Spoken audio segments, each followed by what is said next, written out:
মই Alex D Figo আজি মোৰ বন্ধুসকলৰ লগত এটা নতুন চিন্তা শ্বেয়াৰ কৰিম বুলি ভাবিছোঁ।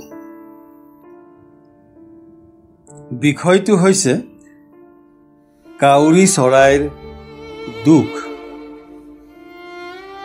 এজনী কাউৰীয়ে কৈছিল, যুগৰ পিছত যুগ, সভ্যতাৰ পিছত সভ্যতা, কেৱল গালি আৰু গ্লানিৰে আমাৰ যাত্ৰা। মানুহে কয় আমি হেনো অমংগলীয়া, আমাৰ মাত হেনো হোতা। মানুহৰ মৰম আৰু অনুকম্পা বুটলিবলৈ আমি কিয় অক্ষম হলো? আমি কিয় ঘৃণিত হলো? এই ঘৃণাৰ চিকাৰ আমি শতাব্দীৰ পিছত শতাব্দী হৈ আহিছো। জীয়াই থকাৰ আতংকত আমি কিয় কম্পমান যুগৰ পিছত যুগ? পৃথিৱীত আমিওতো জীৱ হয়, আমাৰোতো অধিকাৰ আছে জীয়াই থকাৰ।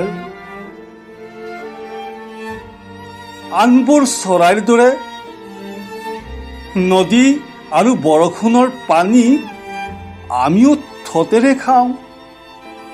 পাহাৰ কিমান ওখ আমিও জানো, নদী কিমান বহল, নদীৰ অপৰূপ সৌন্দৰ্যৰ কথা আমিও বুজো।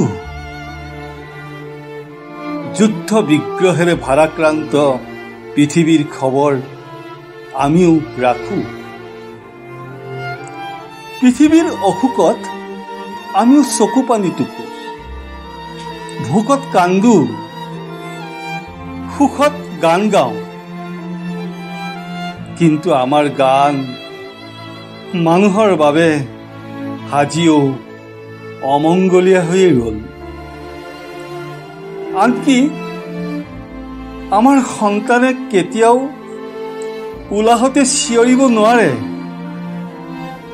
উলাহতে চিঞৰি মা মা বুলি ক'ব নোৱাৰে, কাৰণ আমাৰ সন্তানে মা বুলি ক'বলৈ হ'লেও কাকা বুলি ক'বই লাগিব।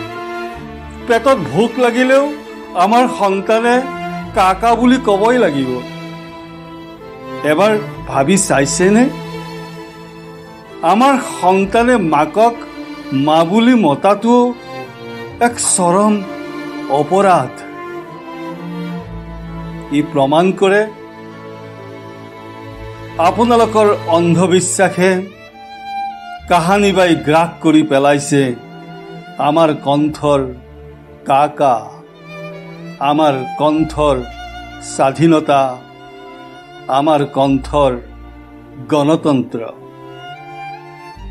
ইতি আপোনালোকলৈ মৰম আৰু শ্ৰদ্ধাৰে মই কাউৰী প্ৰজাতিৰ এজনী দুখুনী কাউৰী চৰাই।